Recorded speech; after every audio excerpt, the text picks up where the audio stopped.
Right now, KNOE 8 News Live at 10, your breaking news and weather authority.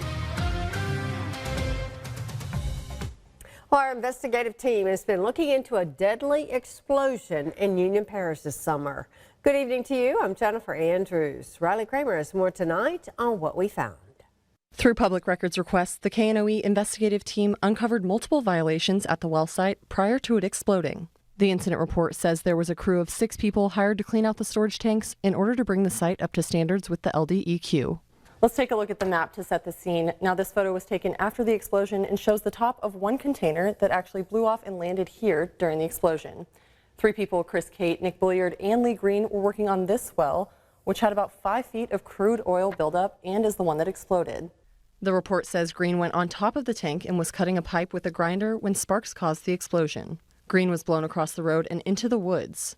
Shortly after, his crew noticed Green was on fire and he unfortunately did not survive. So how did this explosion happen? Mr. Green was hired by Randy Allen, who owns the property through his company Hargraves Production, LLC.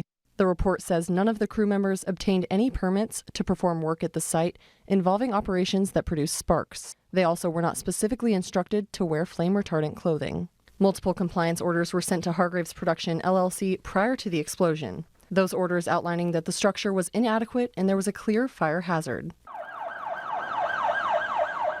The records state that Hargraves Production LLC was in violation of 3 OSHA standards. The first violation was because it didn't file the proper documentation to inform officials and the public of potential hazards. The second violation was for careless handling of a hazardous material, and the third was for not notifying anyone of a hazardous material incident.